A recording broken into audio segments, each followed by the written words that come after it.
22 of reading through the Bible in chronological order.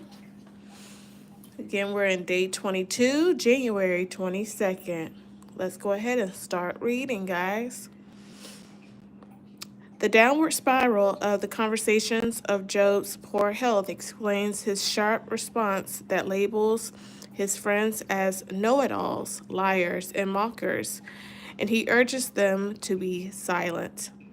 Job also accuses God of being the cause of his suffering. He appeals to God to show him what he's done wrong and again express a desire that he were dead. Job verbalizes what many sufferers are afraid to say out loud. Many people may speak bluntly of their pain to their friends because they are visible. If they could see God, perhaps they would want to say those same things to him. Job processes what he feels through his words to both God and his friends. The book of Job permits sufferers to think things through, to ponder out loud, to face their fears, and to express their deep grief. Job's honest words echo the thoughts of all sufferers. All right. Job chapter 12, verses 1 through 25. Then Job spoke again. You people really know everything, don't you? And when you die, wisdom will die with you. Well, I know a few things myself, and you're no better than I am. Who doesn't know these things you've been saying? Yet my friends laugh at me. If I call on God and expect an answer, I am just and a blameless man. Yet they laugh at me. People who are at ease mock those in trouble. They give a push to people who are stumbling. But robbers are left in peace, and those who provoke God live in safety, though God keeps them in his power. Just ask the animals and they will teach you. Ask the birds of the sky and they will tell you. Speak to the earth and it will instruct you. Let the fish in the sea speak to you. For they all know that my disaster has come from the hand of the Lord. For the life of every living thing in his hand, and the breath of every human being, the ear tests the words it hears, just as the mouth distinguishes between foods. Wisdom belongs to the aged, and understanding to the old. But true wisdom and power are found in God. Counsel and understanding are his. What he destroys cannot be rebuilt. When he puts someone in prison, there is no escape. If he holds back the rain, the earth becomes a desert. If he releases the waters, they flood the earth. Yes, strength and wisdom are his. Deceivers and deceived are both in his power. He leads counselors away, stripped of good judgment. Wise judges become fools. He removes the royal robe of kings. They are led away with ropes around their waists. He leads priests away stripped of status. He overthrows those with long years and power. If you're just joining us, I'm reading out of the book of Job, chapter 12, verse 20.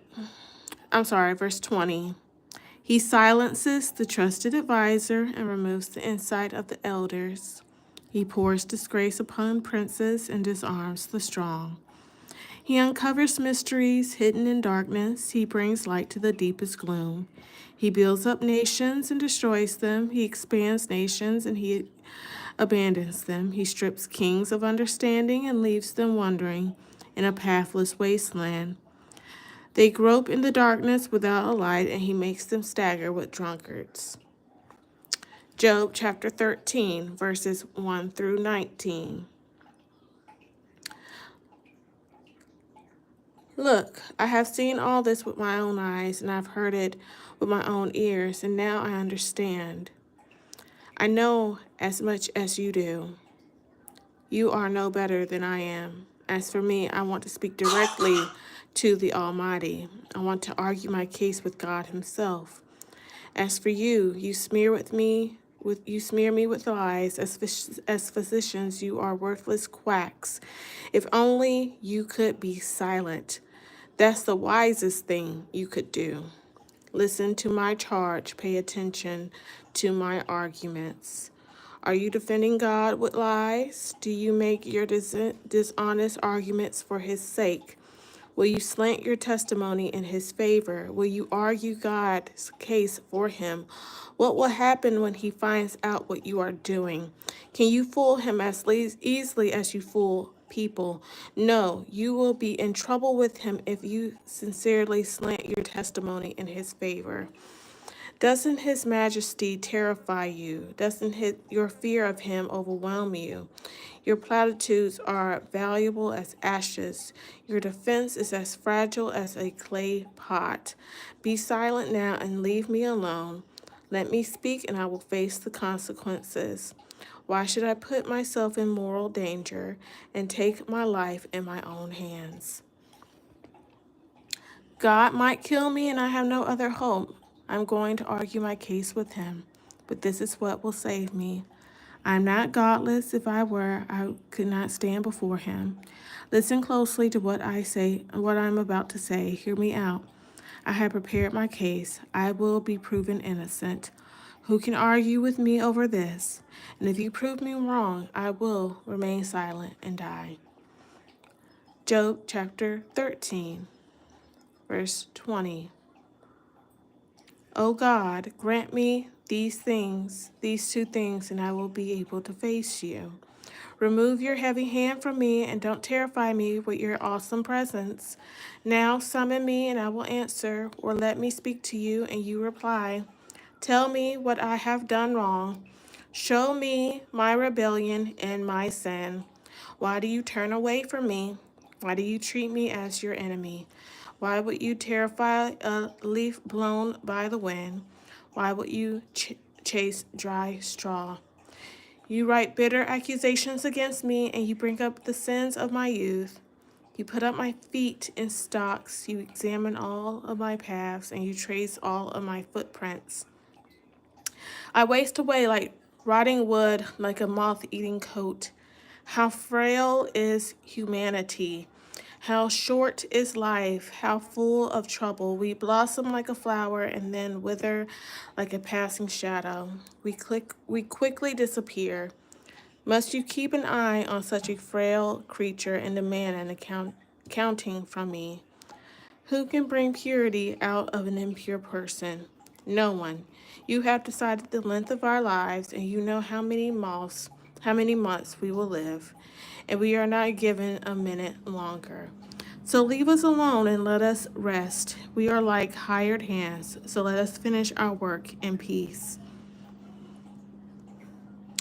Even a tree has more hope.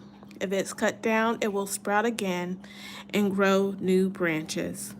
Though its roots have grown old in the earth and its stump decays, at the scent of water it will bud and sprout again like a new seedling. But when people die, their strength is gone. Their breath, they breathe their last, and then where are they?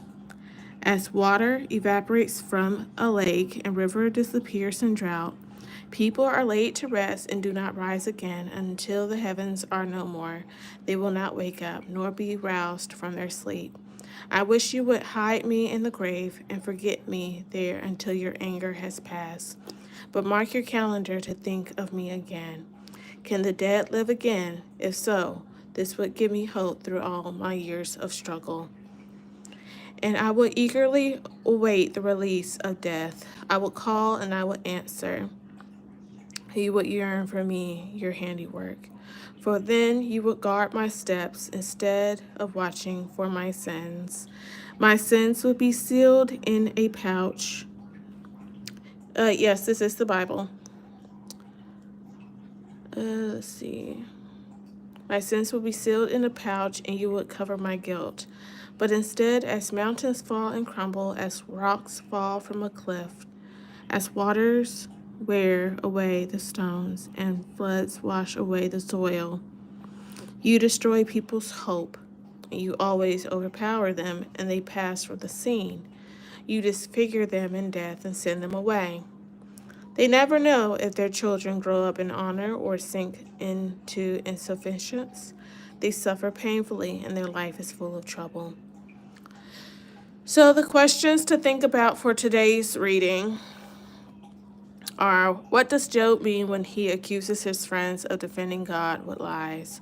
What does he say about their platitudes, and what platitudes do we sometimes try to offer others when they suffer? What two things does Job ask God to do for him so that he can face him? And the last question is, what does Job believe about the resurrection? What does his suffering lead him to say? Okay, guys, so this is today's reading. I will see you guys for day number 2.